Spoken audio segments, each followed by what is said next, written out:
afternoon, and thank you all for joining the Extended Day Ahead Market Working Group 3 meeting. This meeting is related to the greenhouse gas accounting and cost. This is Christina Osborne from the ISO Stakeholder Engagement Group. I'll be providing support for the meeting. Kevin Head is the facilitator for this working group, and Brian Jacobson is the scribe. And we also have Phil Pettengill, who's the coordinator overseeing all three of the EDAM working groups. The meetings for these working groups are scheduled weekly on Tuesdays and Thursdays from 1 to 3, and you can you'll find the participation details out on ISO's public calendar for each of those meetings.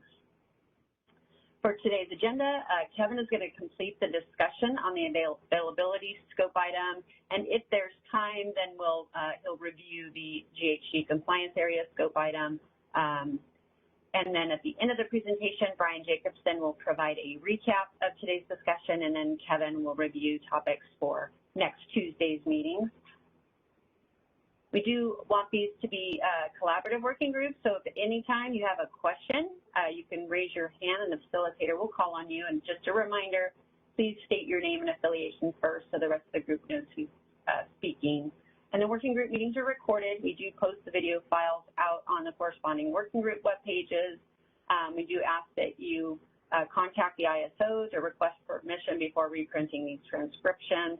We did post the video files from last week's meetings, and we also have posted the ones from the past meetings for this week. They are out on the working group web pages. And if you are interested in presenting at any of the upcoming working group meetings, please, there is a link at the end of the presentation on the resources slide. Just go ahead and submit your request using that link and let us know working group you're interested in presenting at, and we'll reach out to you. And there's also links, other links out on that resources slide to help you engage in the EDAM stakeholder process. So with that, I'm going to go ahead and turn the meeting over to Kevin. Thank you, Christina. Confirming you guys can hear me? Yes, we can hear you. Okay, cool. Hey, everybody.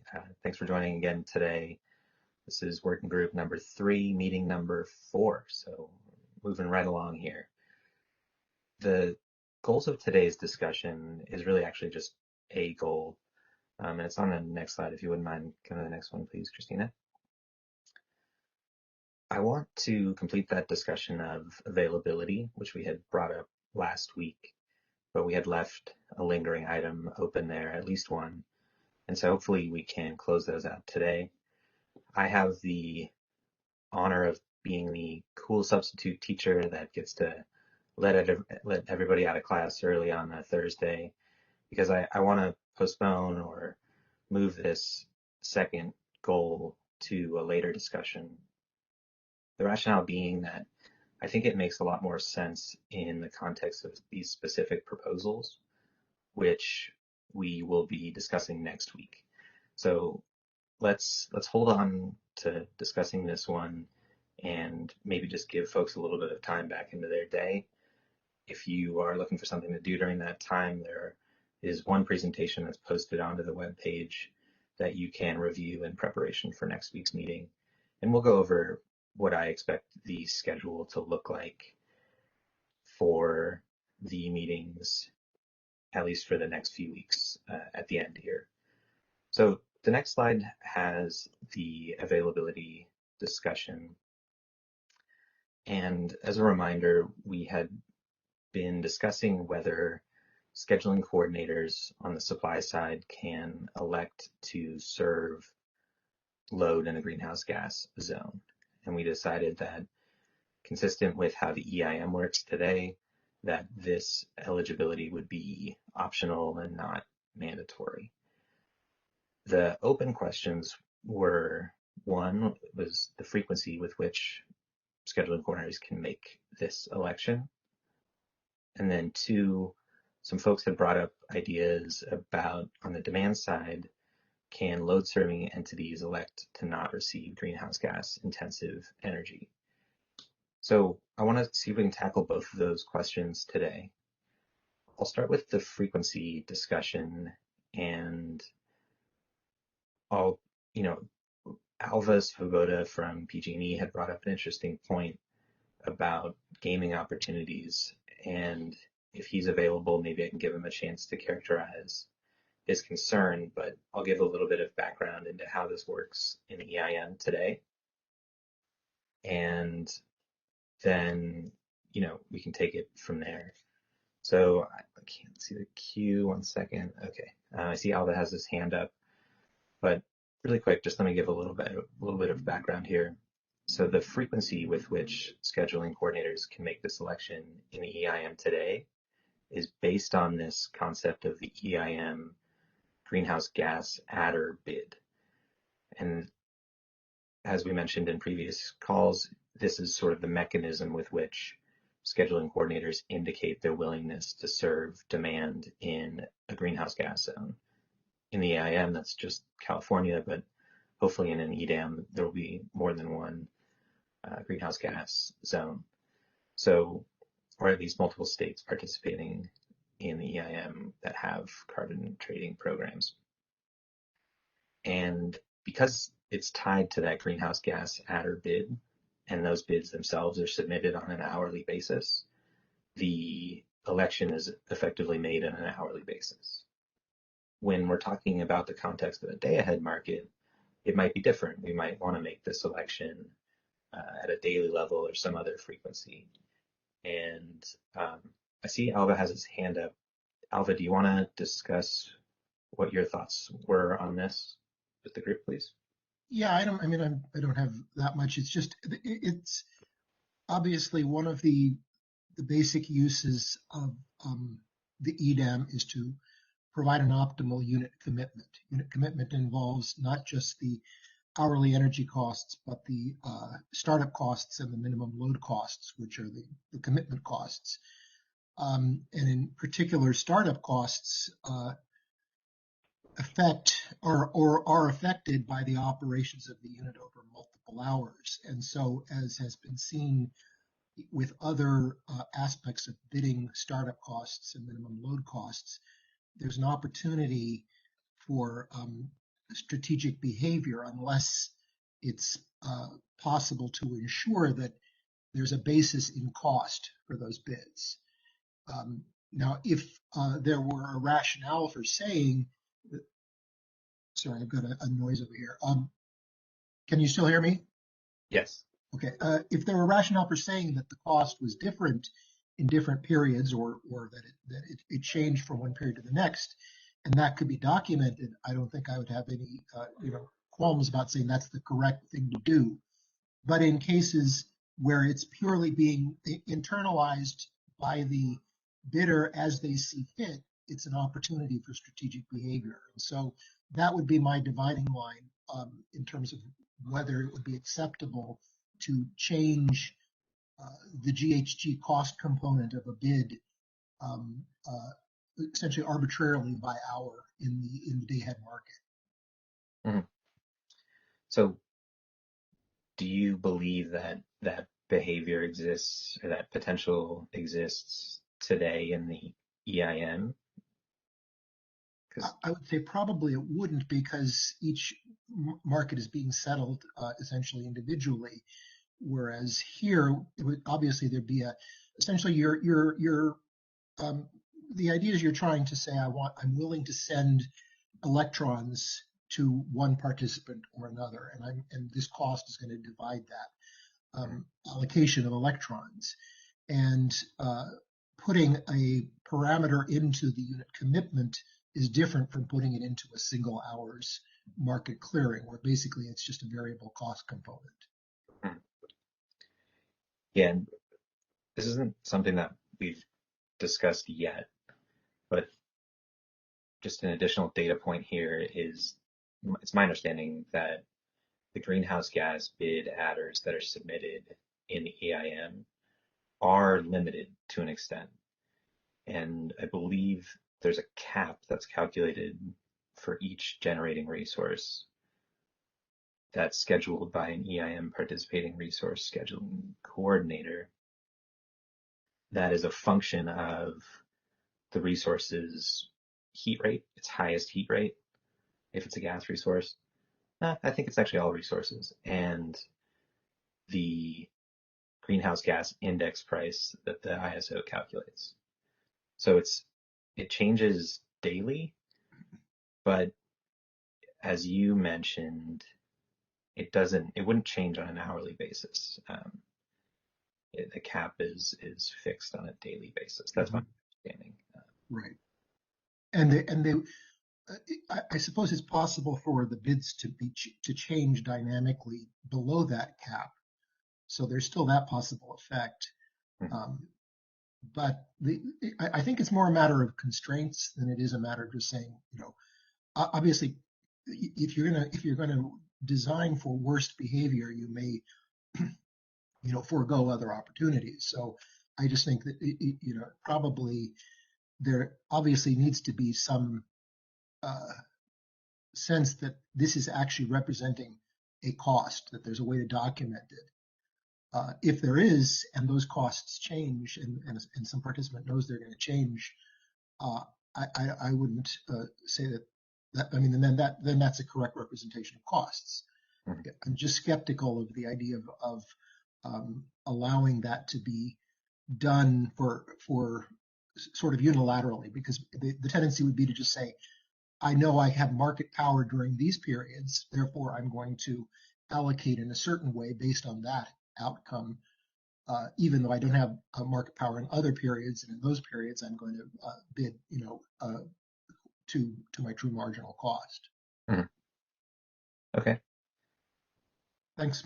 Yeah, thank you. Stuart has his hand up. Stuart, do you want to respond or add anything new? Yeah, just trying to get further clarification from Alva. Is it not the case, though, Alva, that you can change the energy component of the bid anyway, and there is a cap there if it's mitigated in some way. So allowing the GHG cost to be put in by the supplier, I think that your concern's still there anyway, or maybe it's less of a concern because of the energy component, which unless it's mitigated, then it's going to be held at the cap anyway. So I'm not dismissing the concern, but I think just trying to control the GHG component wouldn't have the desired outcome anyway, I think. Would you agree, Alva?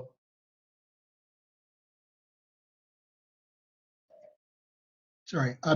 Yeah, I think you're correct in how you characterize the energy bids. I think it's more on the commitment bids that you would see the interaction of these components. So maybe my concern is a little bit misplaced, because you really can only bid one commitment cost on a given day. You don't have the same ability to vary the energy, the marginal cost. I hadn't really thought of that element of it, Stuart, and I appreciate that possible response to that. And I just wonder then where you're probably having the biggest concern, I guess, is around where you have market power and then mitigation's taken over at that point. So, is the market mitigation suffice in that instance? Right. It's just a thought. I don't know, just a thought. No, I think you're absolutely right. I think it's just a mitigation in the case of, we've seen strategic behavior with respect to startup and minimum load. And there's an interaction between the three, obviously. So that's where it becomes essentially kind of an issue, is that you can sort of game the set of decisions you make about GHG over the course of a day in such a way as to produce a certain outcome. I was just alluding, to the sort of a worst case in which you have market power during one period of the day and not in another. And if it's a combination of the two, not just the energy bit, which, like you say, could be mitigated, but the other components as well, which are going to dictate the outcome, then you'd have a concern there. Yeah, fair point. I agree. For me, it's as much aligning the startup mineral components to that energy component. But I would love to hear more about the gaming. I don't know if we're allowed to, but maybe at a later date. There've been cases in the CAISO where basically participants either over or understate commitment costs to produce certain outcomes and essentially force CAISO to dispatch them in certain ways. I think the other comparison would be to gas prices, and to the extent that there's been a lot of concern about just sort of arbitrarily allowing the gas prices used in default energy bids to vary, and as you say, the resulting caps, the caps that result from that, I think it would be a direct comparison. Yeah, so those commitment cost bid caps, just as a matter of analogy, are cost-based, and I believe greenhouse gas bids are also cost-based. So is the exercise of market power relevant here, or not? The only thing that's different is that you have this ability to exercise an option to decide whether you're going to use it or not. That would be the only thing that's kind of different in this. Essentially, you're allowing somebody to make an hourly decision as to whether to serve load in one area or another that doesn't otherwise apply. Okay. So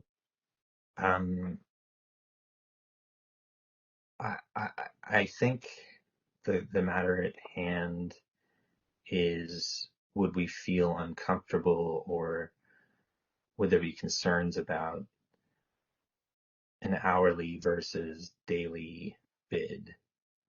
So Alva, do you have that concern? Maybe we can just kind of register that and see if other folks have competing thoughts. Or yeah, I do, and I think the only thing I would say is if it's possible for somebody who doesn't share that concern to demonstrate that can be supported with cost-based information, I don't think my concern could be defended. I think it's just really a question of whether it's going to be an arbitrary parameter that people are able to exploit.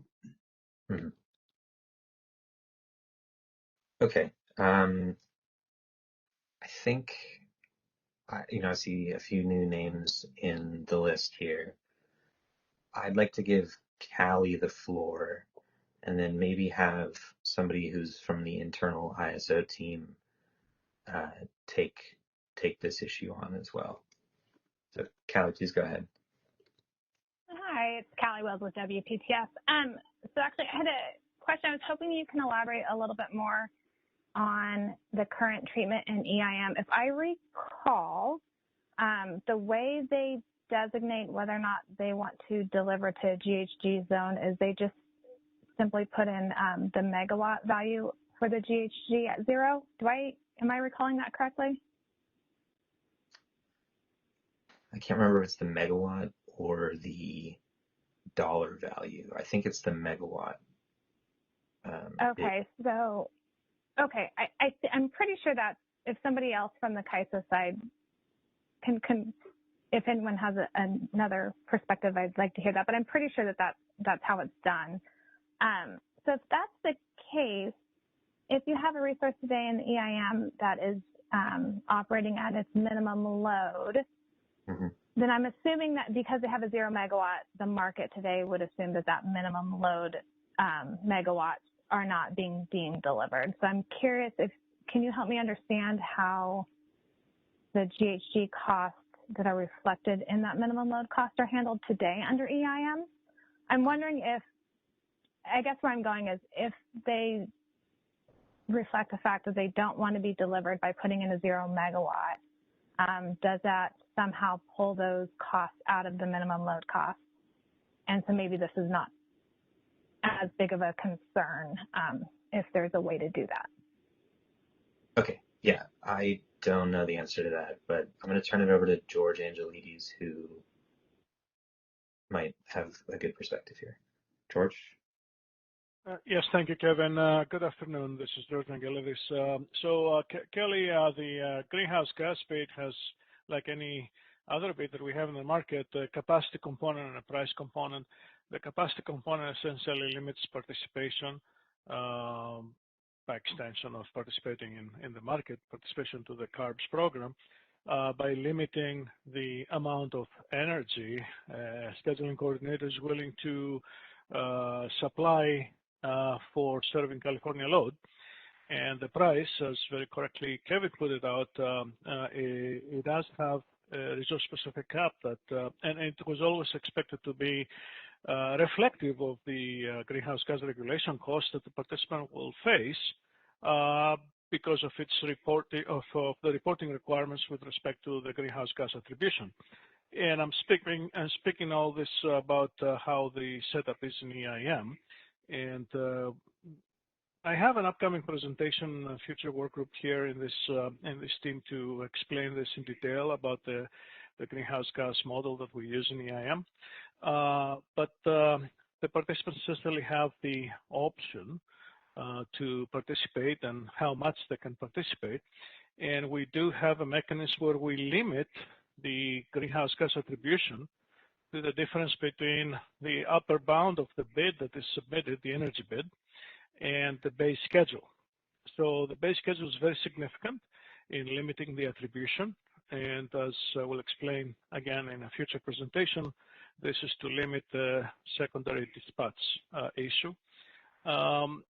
But for market power mitigation, the discussion that was ensuing here, what I want to point out is that in EIM, and by extension in EDAM, if we follow the same model, we never saw issue of market power mitigation for greenhouse gas bids. And the reason is that the whole mechanism about the greenhouse gas attribution and how it is calculated is more like an accounting process that does not consider transmission constraints. Essentially, you see what clears for imports into California, and these are constrained to be equal to the sum of the attributions outside. So there is a direct correlation, and these attributions are essentially selected in merit order based on the greenhouse gas bids. So those greenhouse gas bids, they essentially compete with all resources outside California that submit these bids. And no bid is locationally situated because of some transmission condition to potentially exercise market power. And that's why we never considered necessary to mitigate these bids, because you actually have the ultimate competition that you can have in a market. It is conceptually true, as Alva suggested, that it is possible that we may commit a resource outside if it doesn't have a base schedule. I should say if it has a zero base schedule. We may commit it just for the purpose of giving it a greenhouse gas attribution. And because the base schedule is zero, when we do that, it's possible that its minimum load will get an attribution, a greenhouse gas attribution. But this commitment costs, as you all know, they are also having cost-based caps. And again, the issue of the competition is still there.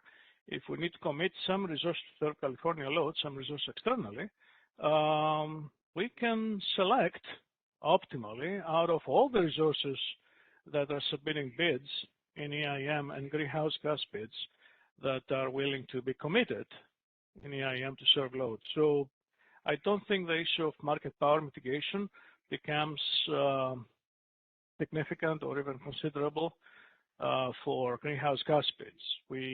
We do have that for energy bids, and as you know, we do have a process for that, the local market power mitigation. So I hope this discussion is helpful here framing this issue, and I want to make sure that this information is useful. If not, please dig in any deeper. Thank you. Yeah. So thanks, George. So Callie, I think that addresses your question about the minimum load. If the resource is at minimum load, there. Yeah, I think so, but I just want to clarify. I think George kind of got to it at the very end. So that scenario where you had a resource with a zero-based schedule, and let's say today in the EIM, the market decides to commit that to minimum load. If that resource also had their GHG bid, the megawatts to the GHG bid at zero, does the market still attribute the minimum load dispatch as deemed delivered, or because their GHG bid is set to 0 megawatts, if the market still commits that resource to minimum load, that is not deemed delivered? Oh, yes, there is no attribution if there is no bid, if there is no megawatts on the bid. You have to allow a megawatt component on the bid. If it is 0, if we commit a resource, we will not be committing it to serve California load. So yeah, it will not get an attribution. So the attribution is limited by 3 things. Okay, let me state them here. The dispatch, you can never get an attribution more than what is the dispatch. Okay. The bid capacity, you never get an attribution more than what you actually bid for. And if you bid 0, that's all you get. You get 0, you won't get any. And the third is what I mentioned. We limit it by the difference of your upper economic limit on your bid and the base schedule, that range. You can't get more than that, okay? No, that's helpful. So I think what I'm hearing is today in the EIM, the GHG costs are completely separate from the other costs reflected in the commitment cost and the startup cost of the resource. And if that's the case, then I'm wondering if going into EDAM, this concern that the commitment costs and startup costs reflect the GHG costs, which don't vary hourly, might not be a concern because there's a way to completely separate out those GHG costs from the startup, the min load, and the energy bids on an hourly basis. Okay. And just a correction here. I just want to be very clear. I don't want to lead you in the wrong conclusion, Kelly. So, as I said, it is possible for a resource that submits a 3-part bid plus the greenhouse gas bid in the market to be committed. If it's submitting a 0-based schedule, it indicates that it's available for commitment. So we could theoretically commit this resource as a result of the market for serving California load. It could get an attribution for potentially all of its dispatch because all of it's going to be above the 0-based schedule. It could. So you can say that, I don't want to say that there's a complete separation, right? Everything is weighed into the objective function and we minimize the cost overall commodities, overall the grid. So it's really, I don't want to say that very strong statement that there is absolute separation between the greenhouse gas costs and everything else like the energy costs. Everything is linked because we co-optimize. What I really need to put out there for clear consideration is that even in that situation where something like that happens, there's still extreme competition among all the resources that compete for that outside of California. So there's really no concern for someone exercising market power mitigation because they don't have a location that provides advantage for accepting this bid versus all the others. So that's what I wanted really to come across. Okay, hey, let me cut in real quick. So this is a good conversation. I think it's drifting a little bit away from what this scope item was intended to capture. And we have a scope item later on in the schedule that will talk about how bidding will work. I realized that the topics are interrelated because the way that the EIM manages eligibility is by using these greenhouse gas bids. But I do think that this structure of bidding might change if we pursue an alternative approach. So that is to say that let's hold off on how we are thinking about how greenhouse gas costs are reflected in bids right now, just for the next few meetings until we have some more concrete proposals in front of us, and then come back to it when we get to that scope item. This scope item was intended to say, does the eligibility work on a daily, hourly, or other basis. And the way that, yeah, so Callie, it's a good question, and George, we really appreciate the insight. But I want to turn it back really quick to what Alva's concern was, which was around gaming, and see if any of this conversation informed his thinking on this. And then I see Claire and Mary also have their hands up. So I'll turn it to Alva and then get to Claire and Mary next. Yeah, I think the way this is phrased here as an election, it makes it part of the bidding. And so from my mind, it probably will be better to discuss it further in that context. But I could see situations where a bidder makes an election in certain hours and not in others that would then drive the commitment decision, particularly the startup decision. And I'm not clear from George's description whether what he's developing immunizes against that. So I think I'd rather wait and hear the details of that before, expressing any confidence in it.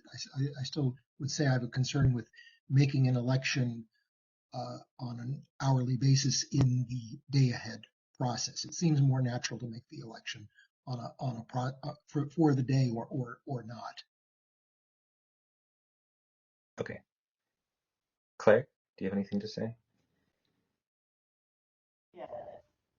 Thanks, Kevin. This is Claire, also with WPTF. I'll defer to Callie. She's got the brains about the guts of the CAISO market, so I'll defer to her on anything related to that. But I just want to say that from a policy perspective, I think having the ability to change the deeming or your willingness to be deemed on an hourly basis is important. And I'm thinking in particular about variable renewable resources. There's a number of independent power producers out there who have variable resources, and the output of those resources may be contracted to utilities in different states. And as much as I would like to see those state policies be aligned, it's not clear that they necessarily will be. And so those resources we need to ensure that, in one interval, if it's running, that the output of the resource is not deemed to California. In another interval, it may be okay to deem that to California or Washington if we're deciding that. So I do think it's actually important that we think about changing the functionality to allow the megawatt hour quantity to be changed on an hourly basis. I'm not sure that it's necessary for the greenhouse gas adder to be changed on an hourly basis, because I don't see that would necessarily change. It seems to me that price should be consistent for the day for resources that actually have a positive adder. That's not going to be the case for zero emission resources. They won't have an adder, but I think it will be important to help those resources manage those contracts for the utilities in different states who value clean energy to better control where the output of those resources flow. On that subject, there's one other thing I want to flag here, and it's not a question. My understanding, and George alluded to this in terms of how resources currently elect, or scheduling coordinators currently elect to whether they're willing to serve load. It's not actually what they can't do. I'm trying to explain this in the negative, I guess. What a scheduling coordinator cannot do is say the first X megawatts of output cannot be deemed to the carbon area. It can only define an increment, but that increment is necessarily based on ensuring that the quantity below that increment is not assigned to the carbon area. I'm not explaining this very clearly, but I would be interested in exploring whether there's a different way that resource scheduling coordinators could designate what quantity of power is eligible or cannot be assigned to the carbon area. I'll stop there. Thanks, Claire. Mary, I'll turn to you, and just a reminder for those folks who don't have anything else to say, please take your hand down. But Mary, go ahead. Kevin, Mary Minke with the Public Generating Pool. I think you kind of got to this a little bit, Kevin, but I am a little bit concerned about this conversation because I do think it sort of presupposes a solution that involves a deeming or attribution of specific resources to specific loads, and I'm not sure that that is necessarily the solution, or at least at a minimum, this group, I don't think, has decided that that is the solution yet. And it just strikes me that some of this conversation would be different if instead we're not thinking about sort of a deeming or an attribution framework. And kind of the way that I'm more thinking about this is sort of from the perspective of how resources are priced in the optimization and sort of which megawatt hours are priced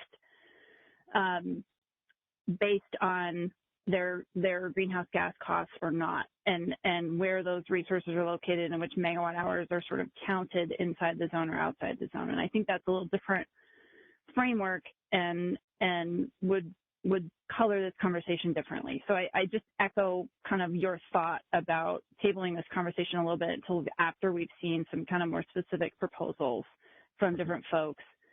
And then the other comment I wanted to make is echoing a little bit of what Claire was saying in terms of there's a consideration here on the frequency piece. Obviously, the competitive issues are important, but I also think what is important is whatever the policy overlay looks like, and you know how these sort of policies will be implemented also impact what the frequency of this should be. So I just don't want to lose sight of that in terms of the considerations that are being or the elements that are influencing the conversation about the frequency. Thank you. Yeah, thanks. And I agree that the conversation drifted a little bit into presupposing a certain way of doing it. I don't know enough about alternative proposals to say whether we can treat the election on an hourly versus daily basis separately from the discrete approaches. So maybe I was a little overzealous of hoping to tackle this point today. But I'd be willing and eager to hear if anybody else has competing viewpoints on that. I've seen some folks raise their hands and then bring them down, but I'll go to Stuart next. Stuart? I think I would agree. If there is an alternative proposal or proposals, I think it's important that we hear the proposal first before we go to this level of specificity. It's really difficult. And I think I would just say that generally, you know, we're into the weeds with some of the questions potentially, and we keep on taking it back up to the 50,000 foot level. You know, I think we need to document if there's proposals, what they are, hear them. Are there challenges around, you know, hurdle rates or FERC or whatever with those alternative proposals that we need to know? But it's difficult to take the process forward absent hearing the proposals, I think, before we go into this level of specificity. Yeah, no, I agree. And that's part of the reason why I wanted to make today's meeting a little abbreviated, because we really will start to get into those specific approaches next week. So point well taken, and I think maybe I was a little overzealous in trying to get this. I think the availability topic, we did reach some conclusion here that it's a voluntary election, but the mechanism that enables that election might be dependent on different design proposals. So I think that we might have to not dig into this one any further. But if anybody has insights into, I don't even want to go there on that. VJ, I see your hands raised. Do you have anything to say? Yes, thank you, Vijay, WRA. I agree with this for another reason is once you come to some consensus on defining the greenhouse gas zones, that will help think about this. And even then, we shouldn't have to rush to agreeing on the frequency question till we agree on if you even identify a greenhouse gas zone like a BA level, what coordination or communication will that have with load serving entity, which ultimately is still trying to elect. So either way, agree, punt it for later, but there is a direct dependency or first order dependency to the last question once you agree on the greenhouse gas zones, where we have some thoughts and we can come to that later. But thank you. Yeah, and the greenhouse gas zones conversation, I think, would go the same way that the latter part of the chat today has gone, and I do want to table that one as well. Unless anybody has any competing thoughts or was struck with an epiphany on how this could be raised up out of the specifics, I'd be willing to hear that. Otherwise, I'll move on to the second question that we have up on the list here. Maybe in anticipation for discussing the frequency question in the discussions next week, we can put two things together, and I'll chew on these. But one would be for the presenters to make explicit the question of the frequency with which scheduling coordinators can make this election in their proposal, or whatever idea that they're offering, if they can call this out explicitly. Second would be, Alva, if maybe you and I can connect offline to sort of talk about how that unit commitment decision could be affected by this in the context of an EDAM, putting like a specific example together of a potential gaming opportunity might be worthwhile to do ahead of time so that we can address it as a group. So those are the two things that I would want to do in the meantime while we queue up the rest of this conversation. So with that, I'm going to turn to the second question that we have up on the board, which is, can load serving entities elect to not receive a greenhouse gas intensive energy? And this was brought up even on one of the first meetings that we had, and then was further fleshed out in the discussion we had on Tuesday. And it's my understanding that this comes from the interests of folks who see in the future that they have clean energy programs where they can accept these types of costs, the greenhouse gas intensive energy. So maybe I can just give those folks a chance to raise some specifics on this. And this, unfortunately, might be another one that we have to punt to a later meeting, maybe around carbon reporting. But yeah, I'll give some folks to weigh in. I see Doug Howe has his hand up. So Doug, would you like to say anything here? Sure. Thank you, Kevin. Sound check. You can hear me, right? Okay. Yep. So this issue is one that I originally brought up, and it has turned out to be a pretty important issue to the group that I'm representing here, the PUC MOU group. We are, in full disclosure, we're going to be meeting in more detail on this tomorrow. So I'm not going to lay out for you today what what our position is on this, but I do want to lay out the problem a little bit more clearly and talk about some potential solutions.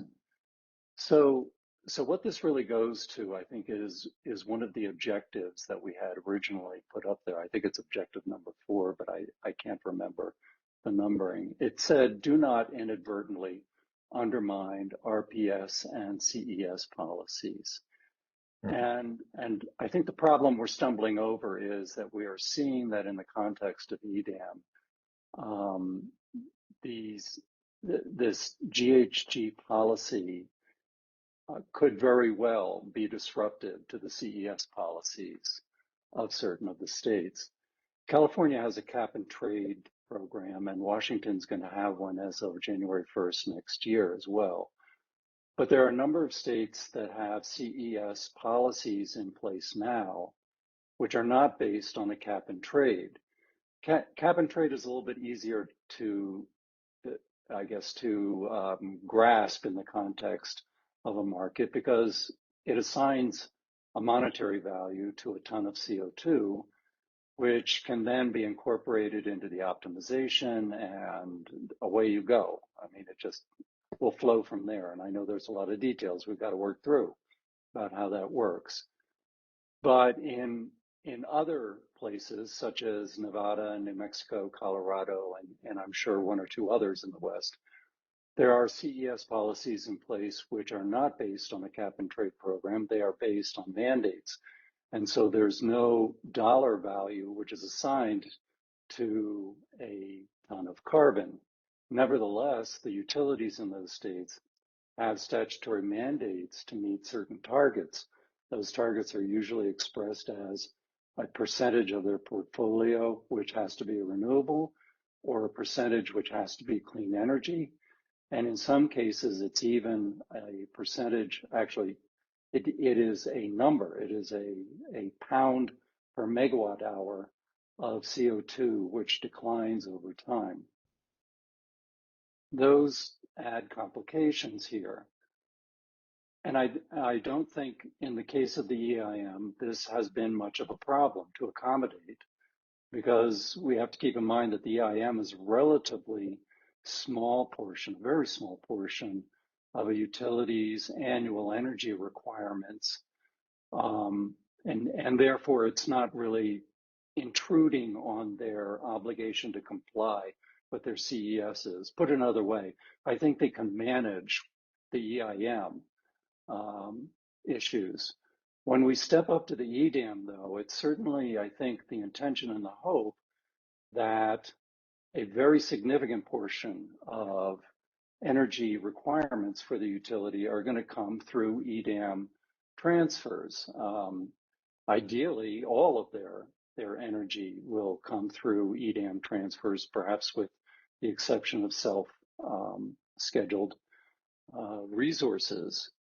So this now presents a problem for those states that have CES requirements that are not based on monetary value for CO2.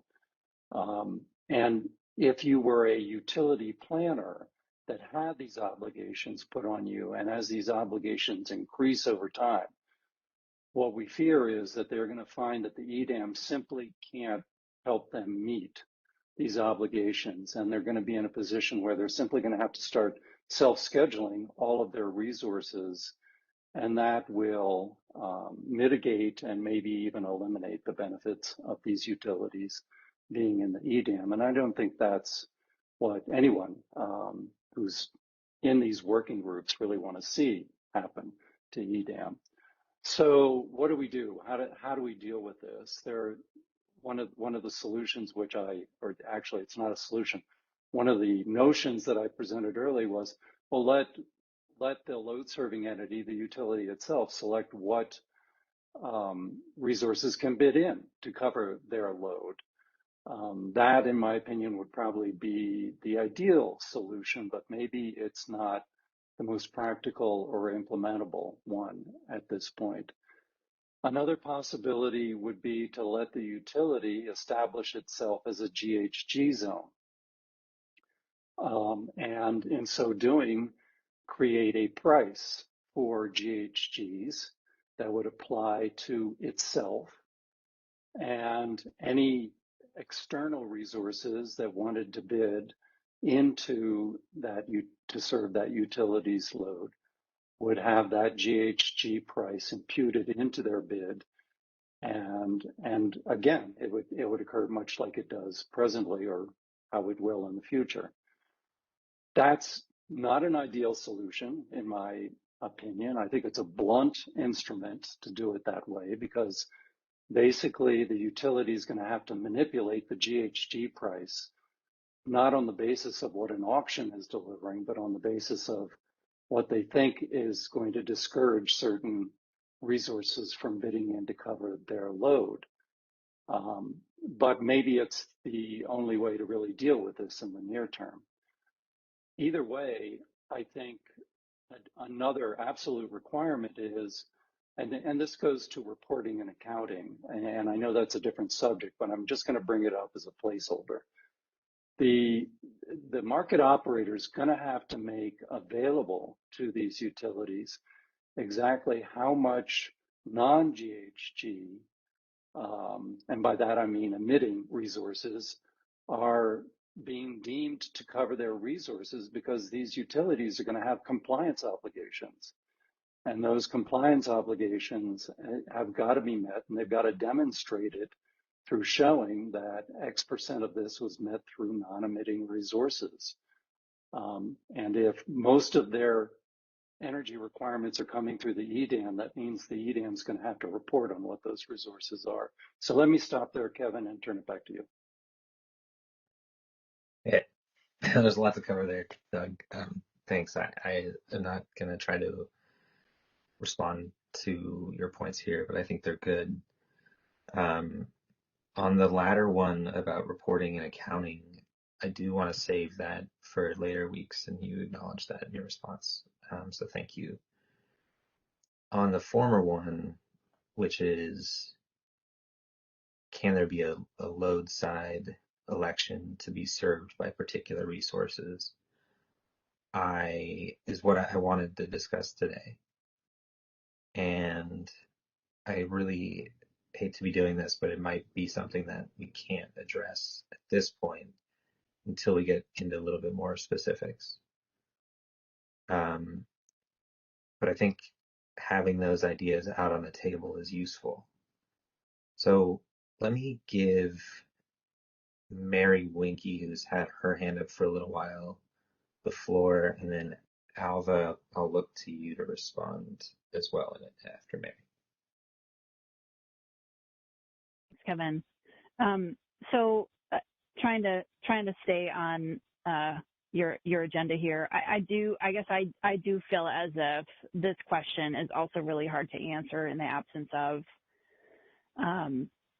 a firmer proposal, and also in the absence of yet, in my mind, kind of a clear distinction between the two problems we're solving or trying to solve in terms of what the market optimization looks like versus the reporting issue. Mm-hmm. And I think that there are, Doug really outlined just now really the crux of some of the challenges. And, we've been having these conversations for a couple of years in the West now on the reporting question. And from my perspective, it makes sense to first have a conversation about what the market optimization looks like specific to the greenhouse gas costs imposed by California and Washington that we know are do exist or will soon exist, and table the reporting conversation. And the reporting conversation, and I don't mean to say that the reporting conversation is not important, but from my perspective, the reporting is sort of a follow-on of what that market optimization looks like. And I'm concerned that if we lead with the reporting conversation, and if we really are focused on, well, we need to articulate we need to have the market operator define the carbon intensity of everybody's load. I just think that's a really challenging starting place, and we will get mired in that conversation quickly. And so I just think if this working group can sort of agree on that approach, I think it would be helpful. The other thing I just wanted to say too is that I do think that there is East Coast RTOs have dealt with this issue. In the East Coast, they have organized markets. They also have CES requirements on the East Coast. And so there are, from my perspective, the reporting conversation and the issues that Doug raised are a broader regional question too, beyond just EDAM. That's an issue that exists even if we keep the bilateral market the way it is into the future. So I would encourage kind of a tabling of that conversation from kind of this working group for now. And I'm happy to kind of talk to anyone who's interested in that topic, because we've been talking about it now for a couple of years. But that would be kind of my thought and recommendation in response to what Doug was raising. Thanks, Mary. Yeah, I hope that it's not a secret that I agree with that. But I also understand that there are competing viewpoints. So I want to give those a little bit of time to be raised today. But I hope that, as we've illustrated in the last two topics, you can see how the complexity really starts to ramp up, especially when we're speaking in relatively high-level terms. So thanks, Mary, for your comments. And I'll go to Alva, and then I'll go back to Doug, and then to VJ, and then I might cut the conversation there, depending on how things progress in the next few minutes. So, Alva, please go ahead. Thanks. Just quickly, I think it's important to determine whether I think Doug really makes a convincing case that if these constraints exist on a daily/hourly basis, it's clear that those subject to those constraints are going to bid in a way that is not going to be the most efficient. And maybe there's no way to escape it if you can't do this, but you're going to have exactly what he said, which is either people are going to self-schedule in order to balance their load with resources they know that will meet the constraint, or they always have the option in the day-ahead process to not bid all of their load, essentially. And both of those are problematic, obviously, from the perspective of the market and from CAISO. So I think in thinking about the problem that he's expressed, I think I've sort of come around to thinking he's correct in trying to come up with a solution to this, and he's expressed a couple. I just wanted to raise one other thought to a third approach, which would be to essentially characterize GHG credits as a kind of ancillary service that could be, or a product that could be cleared in the day-ahead market in the same way that load is, that would allow load-serving entities to essentially put bids in for their willingness to pay for GHG credits, which would be created by either renewable resources or by resources that are willing to pay for their emissions. So there might be other approaches. It's also I think, and these are just thoughts for getting to the details, but I did want to say that basically I think there's no getting around the basic dilemma that he's presented, which is that whether there may be strategic issues, but fundamentally people are going to bid as they need to bid to meet their constraints, and the forms of inefficiency that he's described are going to happen if there's no way to solve the issue otherwise. Okay, thank you. So I'll go back to Doug, and then VJ, I'll give you a chance to weigh in, and then as I mentioned, I might cut this meeting a little bit early just to give folks some time to back on their schedules, but also if they want to take a little time to review the documents that are posted up on the website, I'd encourage them to do that too. So Doug, please go ahead. Yeah, I'll be quick, Kevin. The issue is complex, okay, and I'm not trying to say there's an easy solution to this one, but I think it's an important issue. It's an important issue to the commissions that I'm representing here. And so I hope that the working group would at least take some time to try and consider how, if there are solutions to this, even if they're interim solutions and we take a longer term, a longer time to consider what more permanent solutions would be. I also just want to respond to the issue that the Eastern RTOs have resolved this, that this really has become a big issue in PJM, which is probably next to our region, the one which has such a diverse set of states and utilities with different climate goals and policies. And the fact of the matter is PJM struggles with this. They have struggled with this for over a decade, and they have in fact looked to CAISO to trying to solve this problem for them. They've put out an interesting study that was authored by E3, and no reflection on my part on what people may think of E3's work or not. But the study they put out for PJM was pretty compelling, saying that this is a real problem that regional markets are trying to deal with, have tried to deal with. It is going to lead to unoptimized dispatch. I think, as Alva said, there's almost no way to avoid that as an outcome. But I think it would be a good idea if we could try and come up with solutions that at least allow states with CES policies to participate at least for a portion of their loads in the regional market. Back to you. Thanks. Yeah, I expect that we will give this its due time. I'll turn to VJ and Doug or Alva, if you don't have any more thoughts to add, please drop into your hands. Thanks.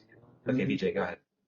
Thank you. I just want to echo a comment Doug made right at the beginning, is some states have clean energy standards with no monetary value. I actually agree with it, but I also disagree. Agree in the sense that there's no carbon price tag, but the clean energy standard, it does have monetary implications for the utilities in what they transact and what they choose to accept or not. So there is a financial implication to the actions they may make.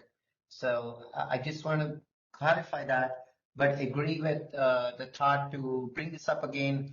But I hope we will not start playing penalty kicks in soccer, where we keep hitting penalty kicks into the goalposts for later in the proposal, because that is the point of these workshops, is we work through something so we throw less penalty kicks for eventually into the proposal. Soccer language is hope we can agree some language and some consensus along the way, so proposals have finite options to work through. That's my other overarching comment. Thank you. Yeah, I agree. I didn't set out on the discussion to have them be punted, but you know, I really do think that next week's conversations will add a lot more context to this, and we can start seeing how they flesh out. So with that, I will end today's discussion on sort of detailed scope items and give, if Brian's ready to give a little recap of today's discussion, give him the floor for a few minutes and then turn it back to me to talk about what the schedule looks like for the next coming weeks. So Brian, just go ahead. Kevin, thank you. So it looks like on both topics today, the topic or question was well framed and got some good discussion, but on both topics, the need to intertwine it with other subsequent concepts led to kind of tabling it for at least now. So on the first topic, the frequency of election, Alva did lay out his concern regarding the potential for gaming with respect to an hourly election. There was good conversation around that.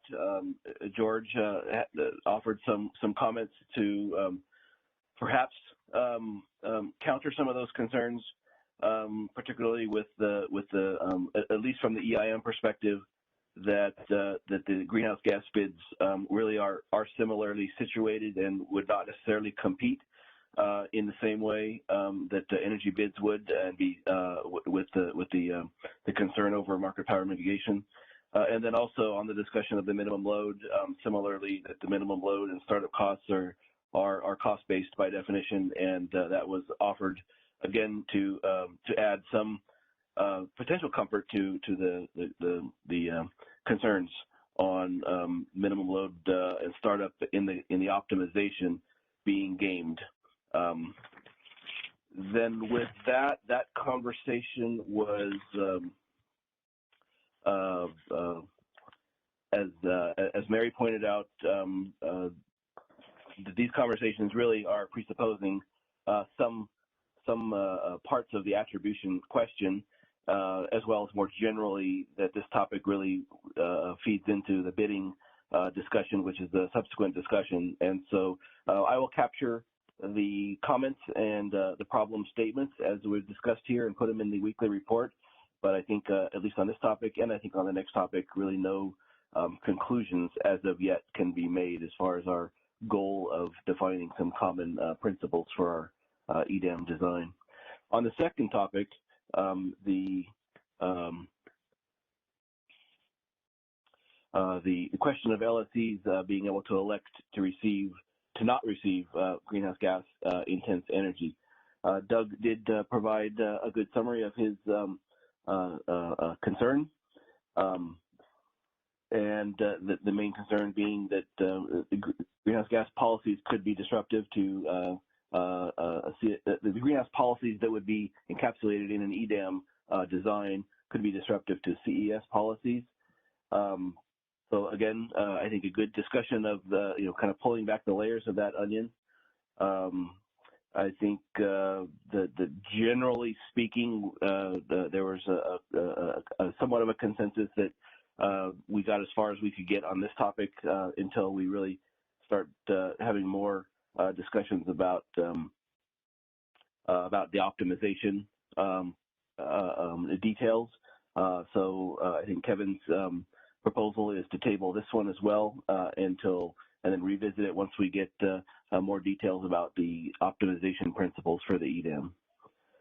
Finally, one comment that I missed here, there's a proposal from Kevin to take offline with Alva to perhaps work through some details of some scenarios that would illustrate the gaming concerns for startup unit commitment of resources with an hourly election.